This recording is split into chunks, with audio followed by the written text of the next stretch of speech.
Good evening, everyone! Welcome back once again to Vicious Rants, and of course I'm your host, your YouTube messiah, and often imitated, never duplicated superstar, Tim Vicious, and we're going to be going over Raw. This is the Go Home Raw 2 Money in the Bank this Sunday coming up. Also, it is Father's Day coming up this Sunday as well, so to all the dads out there like me, happy early Father's Day to all you guys also. And to all the ones that go and say that they're a dad but do that weekend dad shit, y'all need to go and get slapped in the face real hard, because seriously, that ain't being a real dad. Now, Raw this week was in New Orleans, Louisiana, home of WrestleMania 30. Surprisingly, not a whole lot of reference in regards to that, but okay. That being said, Raw started out, they did do a tribute. A moment of silence for the events that did occur in Orlando this past week. And after that, they then did proceed with the show as usual. What they did, now, New Day came out first, and they were talking about, well, they were getting ready to go and talk about on how, you know, who they're going against, but Woods and Big E had to stop and they're like, Cove, we need to ask you something serious, man. What's up with them shoes? And that you named the old man, you named the old people joke, they wound up throwing it out there at Kofi, because seriously, they were white Under Armours, but man did they look like those pair of white old people shoes you see on the shelf at Walmart for like 20 bucks. And that's with a coupon. But as they're in the midst of ripping on him, out come Enzo and Cass, and then they talk about Francesca. And they bring up on how Enzo had his lips all over her, and yeah, saying on how he had her and he was with her all night long. And then Woods made the ultimate line of the night, which made me have to question, are they still talking about a trombone where him got all sorts of serious, looked dead at him. Nobody blows my girl but me! They're still talking about a musical instrument on that part, right? Because if not, then that may... Okay, I'm going to stop right there angry kids watch this show. And, you know, I already got enough angry parents outside the Vicious Studios wanting to go and, you know, get at me. It's not easy being me. But yeah, that being said, they started to give a stare down, and then out comes the VaudeVillians, who talk about on how they're stopping this Neanderthal-like behavior. And then, you know, English goes and pulls out his signature singing, saying on how they're going to be the WWE tag champs. And then comes Gallows and Anderson, who then look like, the hell is this? The talent show? Camp WWE talent show? If you're all done with that we don't do that ski. You know, Gallows pulling out the ski talk again, so you definitely know they're being relaxed, letting the good brothers be themselves. You know? And which then proceeds to lead us to a 8-man tag match. We got New Day and Enzo and Cass going against the VaudeVillians and Gallows and Anderson. And this was pretty much your standard, normal 8-man tag match, you know, and building up to the Fatal 4-Way this Saturday. Still say that what they should do for Fatal 4-Way tag matches more than anything, they really need to start making them like elimination matches. Or at least, you know, have these ones, or make an emphasis on big ones like this be elimination matches, because then it adds that sense of excitement. Like, oh, well, New Day could get pinned right out of nowhere, and if they're the first team pinned, then guaranteed we're going to have a winner. You know, something like that. You know, instead of the whole, well, New Day doesn't have the championship advantage. Okay, so that doesn't really that doesn't really give the whole wow who could win factor. You know, doesn't give the whole wow who could win feel. You know? As far as with this match, like I said, it was a pretty okay, it was a standard match. Crowd was kind of dead for the most part, right up until Cass came in, started doing the big splash, clearing house, and then Kofi, again, with them Jerry Seinfeld joints he had on, Enzo's words, not mine, went from one corner, ran, jumped all the way over, and you can tell I'm saying all the way over because the hand went outside camera range, went all the way over, and wham! Crashed into the VaudeVillians, took them out. You know, after that, then that's when the crowd woke up like, whoa. You know, and then they started getting into it. And, you know, like in the New Day, digging the way that the New Day is now, definitely a lot better than when they were coming off all preachery, you know? But seriously, what they need to do, they need to put more of an emphasis on having tougher opponents, more so than anything, you know? Because your hero is only as good as the villain that they're going against, you know? And honestly, the only villains right now that are looking like somebody that could give them a good fight is Gallows and Anderson, you know? But digressing, this match wound up coming to an end when Gallows and Anderson went Big E. He wound up hitting belly to belly on English. And then Gallows, wham, hit him with a boot. Hit Big E with a boot. Got up on the apron while Kofi and Karl Anderson were going at it in the ring. Did a blind tag.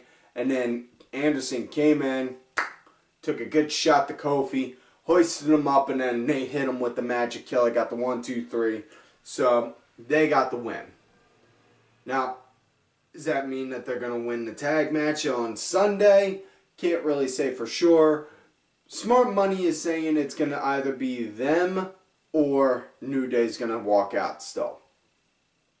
So, that being said, next up we got Paige versus Charlotte with Natty and Becky Lynch on commentary. It didn't really feel necessary to have them on there, you know. I mean, it was more so they did that just to emphasize that they were having them there because they're going to do a match on Sunday now with Charlotte and Dana going against Natty and Becky Lynch. And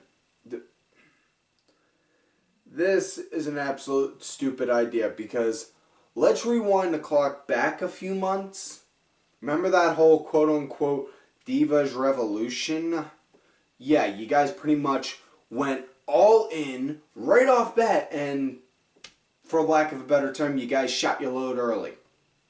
Because now that whole women's push is now just gone back to like the butterfly belt era again. And I'm talking at the peak of it. You know, like when you had freaking Kelly wearing that thing. That bad. You know, it's just, ugh. Seriously. And, yeah, it's what they could have done, personally, what I think they should have done instead for Money in the Bank with them, make a ladder match with those 4 girls. Because you got Charlotte doing that, and just a random thought here. Think on this for a minute. You got Dana, who Charlotte keeps on saying she's, you know, taken under her wing, you know, to be her apprentice, all this, that kind of shit. You know, build her up and then plant that idea of, oh, well, there ain't nothing saying Dana can't go and climb up that ladder and win. Plant that seed of doubt, you know, add a little bit of excitement. Not only that, how often would you see... Not only that, I can only count one time there was a women's ladder match, and that was in OVW, and that was after WWE left. And that was a couple years ago. It was Taylor Hendricks, Lady Tapa, the Blossom Twins, I believe. I believe it was those ones. Those 4 girls. Either way. Fact is, it can be done. It should. You know. They want to show that these girls can work just as hard, or if not harder than the boys. You need to put them in matches that the boys would do. Plain and simple. You know. Don't be afraid to make them bleed. Don't be afraid to, you know, show them. The girls ain't afraid to bleed. Show them. The girls ain't afraid to fight. You know. Make them be as hardcore or as freaking brutal as the guys. That would make it. Now that I'm done off track, back to this with Paige and Charlotte. You know, like I said, Natty and Becky were on commentary, which pretty much equal to the equivalent of having a blind man trying to ask having a blind leading a blind, basically, because it was just like, ugh. I mean, for crying out loud, they were talking more so about Natty's cat 2 paws more than anything. You know, the match itself, it was at a nice pace, but it was way too short for my taste, honestly. Had a nice good pace, nice good solid flow, but it was way too short for my taste, personally. Yeah, match wound up coming to an end when Paige hit the rampage on Charlotte and got the 1, 2, 3. You know, yeah.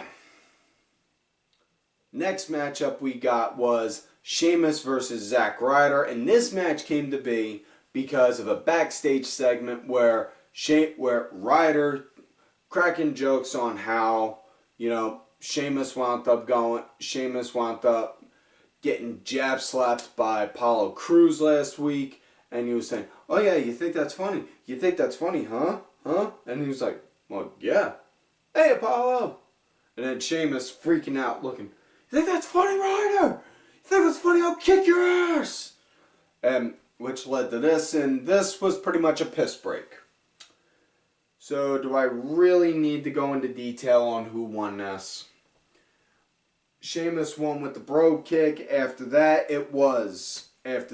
Crews came out, took Sheamus down, started beating him up, and they announced that these 2 guys are going to have a match at the Money in the Bank pay-per-view.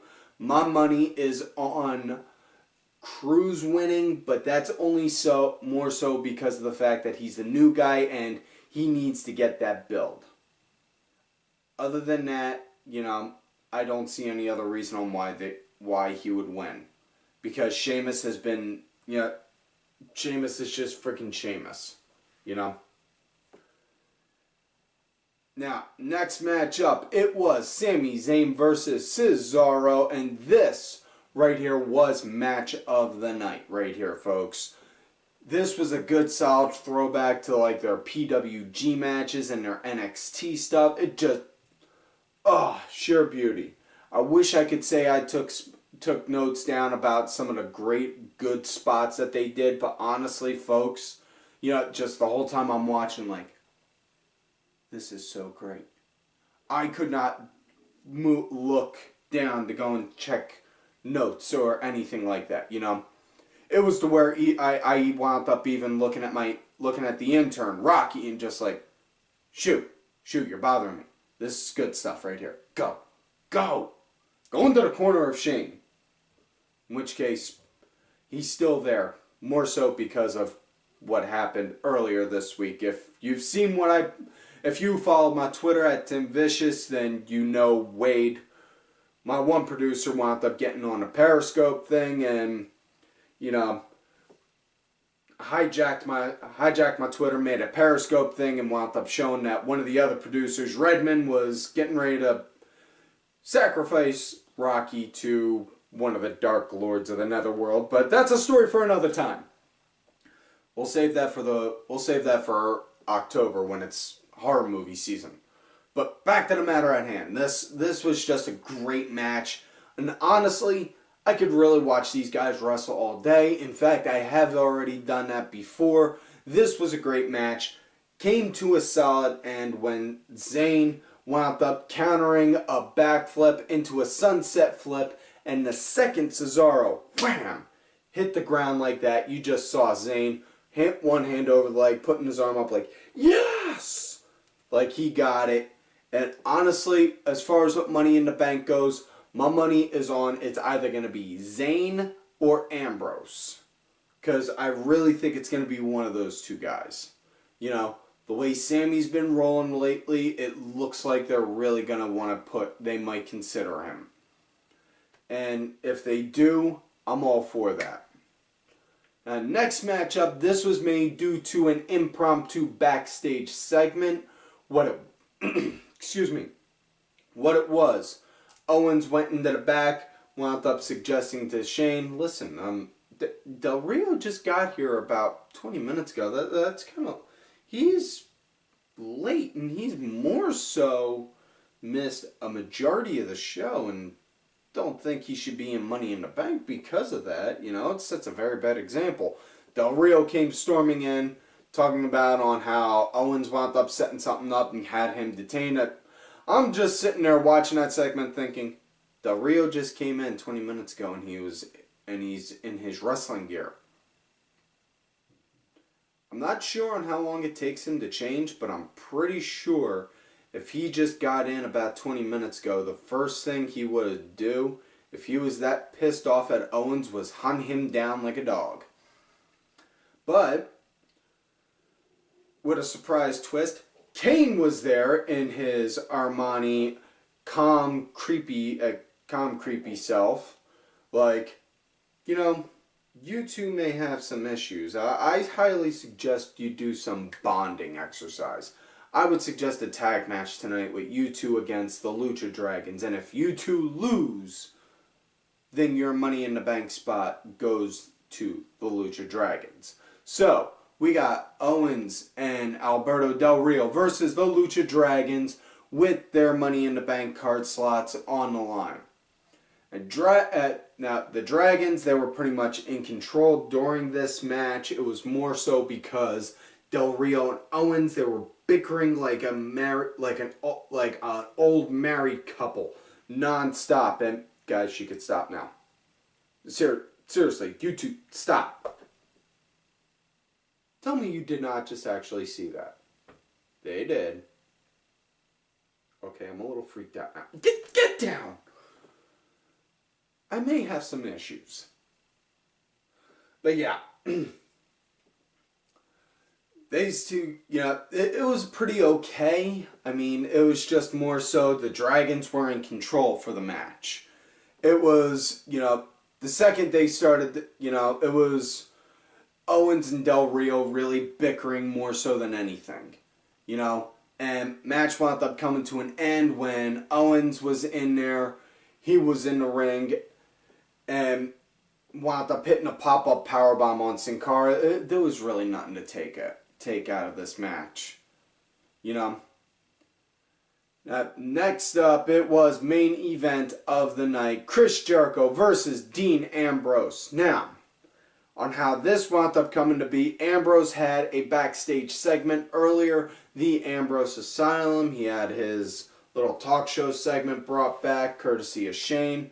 And his guests were Seth and Roman, so they had a Shield reunion. Which case, trying to understand that segment was the equivalent of trying to understand thermonuclear dynamics. Yeah. Now, it was okay. I mean, it was cool seeing them all in the ring again, but seriously, did somebody not know what the hell was going on tonight with this show? I mean, not this one right here, because no one ever really knows what we're doing here. But I'm talking about with Raw. But yeah. After the Ambrose Asylum, Steph saw Dean, said, "Oh, nice to see you got your show back. I'm trying to take control of things again." Dean threw out a few cheap shots at her and said, "Well, you're gonna wind up getting have a match tonight in the main event against Chris Jericho." So they had this match again, and Cesaro and Owens wound up seeing Steph right after his match, and it showed. He went to her saying, I don't think this was fair, all this, that, and now I'm hearing that that Shane is letting Sami Zayn be on commentary. I think it would only be fair if I was on commentary as well. And she said, okay. And you know what? We'll make Del Rio the timekeeper. And just to add a little, just to double it up, we'll have Cesaro be the guest ring announcer. So Cesaro was the guest ring announcer who billed Jericho from stupid Idiotville and Ambrose from Cincinnati, Ohio, but looked like he just rolled out of bed. And yeah, that's a fair assumption, you know, it's the whole nappy hair thing. You know. But yeah, this, it was, you know, it was a good match. Really not much to take away from it, you know.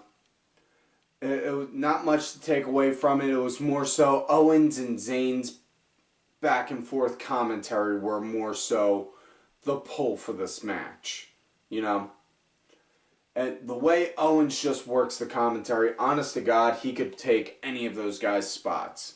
You know, God forbid Owens ever gets injured and he can't compete in the ring. He has definitely got a job at the commentating table, no doubt. You know, but yeah, it's a match wound up coming to an end. Ambrose, he wound up hitting the dirty deeds, and then right after that, Owens climbed in, started beating up Ambrose, and then Zayn came in, and then came Del Rio, Cesaro, and everyone just started beating each other up. And then Zayn took out everyone doing a over the top, doing a crossbody, and then Jericho just slid the ladder in, climbed up, grabbed it, and then just sat down. So elegantly like this, holding the case. So yeah, all in all, I give this week's show, especially for a go-home show, I give it a 4.5 out of 10. You know, more so also because 6 matches. You have a 3-hour show and you did 6 matches. You could have done more to help build up stuff aside from just promos.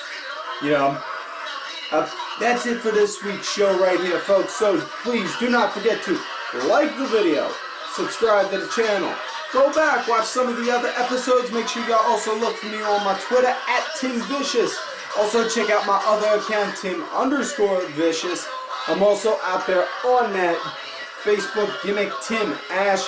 And do not forget to follow all of these cool ass cats right here on Twitter. Vicky Earls, I am Danny Sunday, Axel Mulligan, Sunday Segway, Simply Sabrina, WWE Grandpa, Aaron_Dabora, my executive producer, Mr. Oliver Ben, who did provide the music for this week's show. Make sure y'all check out his music. It's on iTunes, Spotify, Xbox Gold, and such. Details on that are in the description box, as well as my client, Bronx Bitch Forever.